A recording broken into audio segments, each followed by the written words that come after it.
What is going on, guys? Decoration Dude here, and today I have a very special video. This is something I've been after for a while now, and I never really thought I'd have it in my collection just because of how hard these things are to find, and especially for a reasonable price. I mean, these things go for tons of money on eBay. They're very valuable, and I just didn't think I'd be able to get one for this year's display, but as you guys may know, I've been trying to trade my Rob Zombie for it, so I was making posts everywhere like, hey, I have this Rob Zombie, I'm willing to trade. Anyone wants to have a Leatherface anyone has a Leatherface that wants to trade. And sure, Leatherface is worth more than Rob Zombie, but if someone has two Leatherfaces, I'm sure they would want to trade for one, and they didn't have Rob Zombie. And I did find several people that are like, oh man, yeah, if I didn't have Rob Zombie, I'd definitely trade you Leatherface for him because, I really want Rob Zombie, but it just didn't work out. So if I would have had my Rob Zombie a little sooner, I definitely could have worked out a deal with someone. But in the long run, I did end up getting one. I did have to drive a pretty far ways to get this guy, and he was not cheap. I'm not gonna say how much I paid for him, but he was not cheap. He was definitely a lot cheaper than like what they go for on eBay, and that's why I got it, because first of all, you don't really see these things too often, and if you try to get one off eBay, you're gonna spend like $2,000. So when I got him, I had to drive. It was like in the middle of nowhere, and this guy had a whole bunch of Gemmy life sizes. He had like Dr. Shivers, Brain Monster. He had so many, and I asked him if he did a haunted house or anything, and he said no. He just like kind of decorated the house for his family and stuff, and when they had people over, which was kind of odd because like he lived in the middle of nowhere and he had all these animatronics. Like you would think he would do a haunted house or something. So, but I guess he wouldn't get trick-or-treaters because it was like in the middle of nowhere. Also, I don't know where he acquired them all at because there was like no stores around that area that I knew of, because I had to drive for like 30 minutes in the middle of cornfields to go get to his house. But I got it. And one other thing I did want to mention, because it's kind of funny, the guy actually had giant cages outside his house, and he had monkeys. He had pet monkeys, which I've never seen before, which is very interesting. But anyways, we'll get into the item itself. When I got this guy, he did have several issues. Now, he did the only things that worked were the head turning and the arm. And the guy said that he fully worked. Oh, and the sound, of course. He said he fully worked, so I got there, I saw he didn't work all the way, and he did give me a little bit of a discount on the price, not much, but it's whatever. I mean, I wasn't gonna leave there without him because I drove all that ways. But the issues he had is the motor and the chain had a split gear. Surprisingly, the chain is not, this is the original chain. It is not broken. And the reason these things break is because if they sit on the blade for so long without being used, they kind of form into this shape here.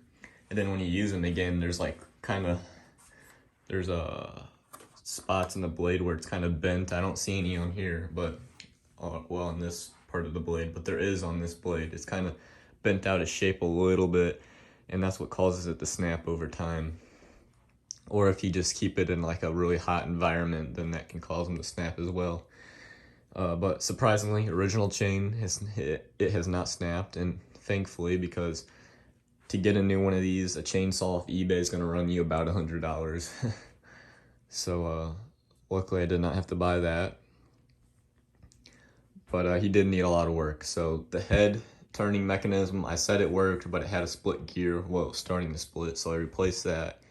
The body movement had a split gear. I replaced that. The arm movement worked. It wasn't the best, so I went in to make sure everything was good, and I cleaned it out and re-greased it, put it back together, and it stopped working.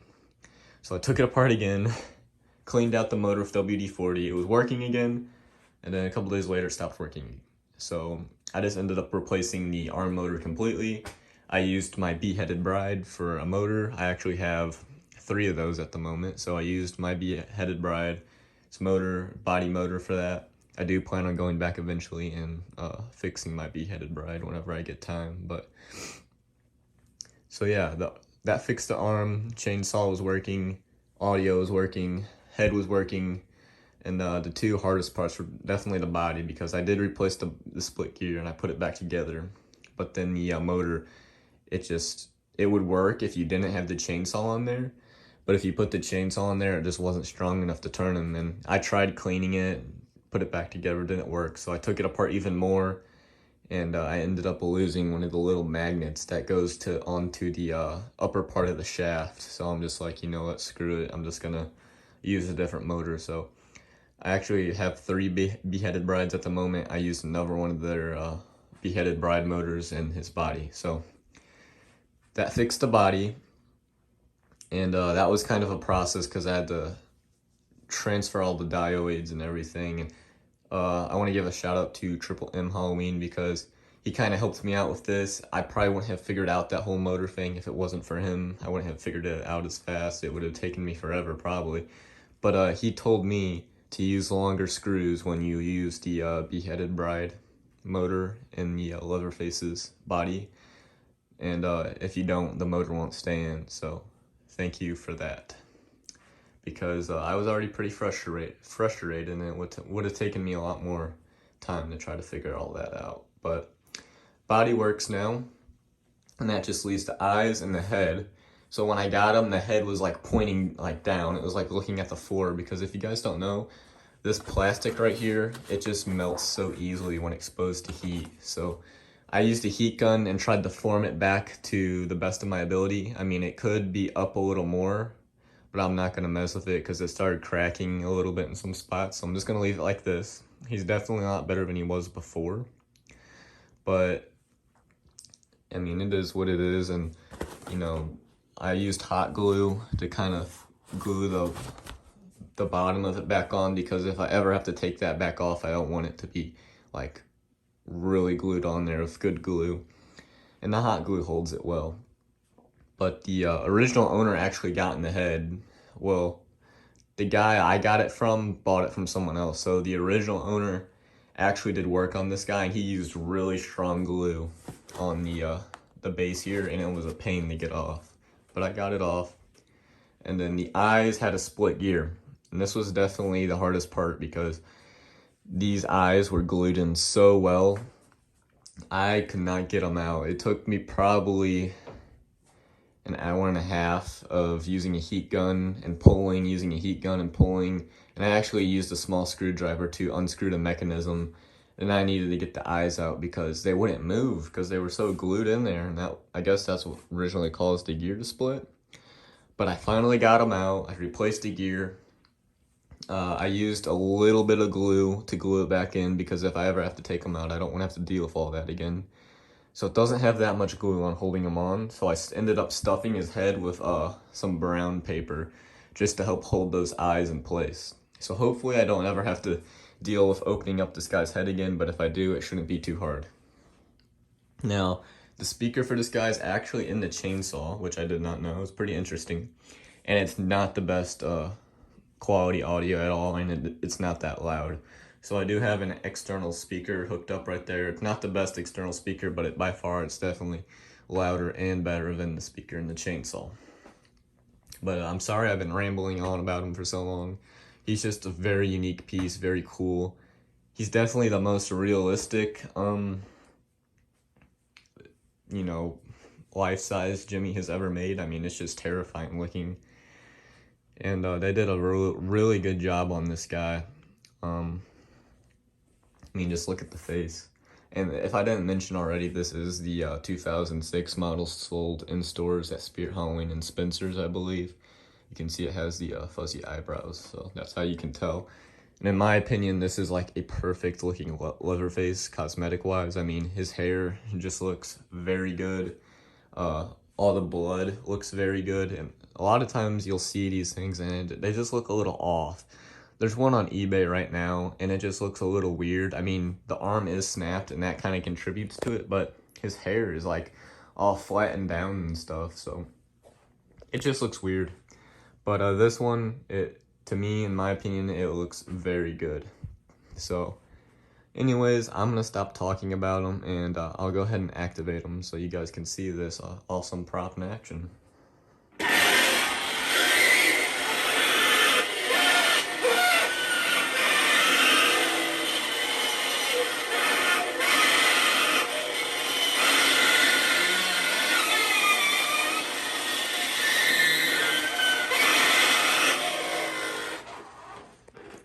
So yeah, that external speaker is definitely a little bit louder, but I don't know why it was doing that because it was working fine earlier. Let me try to adjust it real quick to see if I can get some better audio out of it.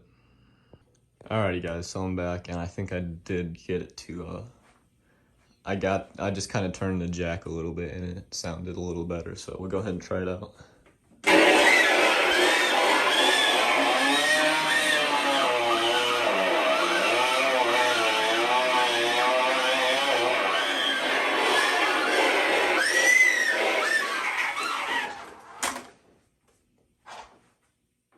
Go ahead and activate them again.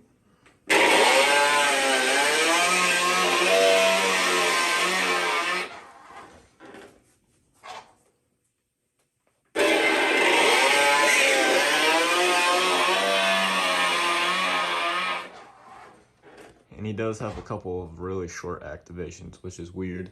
He does have one that is a lot longer than the others, but a lot of his activations are very short.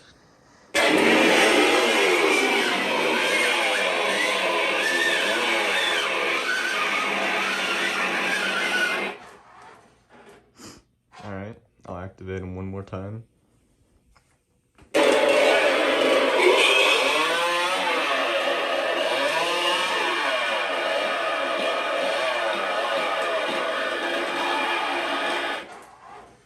So yeah, there he is. I'm very excited to have this guy because I was planning on doing like a horror movie section in my haunt this year, and this guy will go perfectly with all the other characters I have. And honestly, in my opinion, he's the best licensed character Gemmy has made. They did a very good job with this, and this if I was able to see this thing back at Spirit in 2006, I'd be absolutely terrified. I mean, I'd probably crap my pants. I don't know what I would do. Because to a kid, I mean, this thing is just, oh, it's terrifying.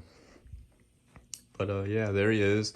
I'm very happy I was able to get him fully working, and unfortunately, he does not have the box. I know I didn't mention that. He does not have the box, and a lot of times you don't see these guys with the box because the box on these gets absolutely destroyed. I've seen a lot of boxes that are just completely destroyed. And he doesn't have the locking pins either. But everything else is original, even the adapter. So, yeah, like I said, I'm very, very thankful to have this guy in my collection. It's a very cool piece. And if you can get one of these, definitely jump on it because in the future, who knows how hard these things are going to be to find. So, yeah, very, very cool classic prop right here. I don't have anything else to say about it. So, I'm going to go ahead and end the video there. And thanks for watching.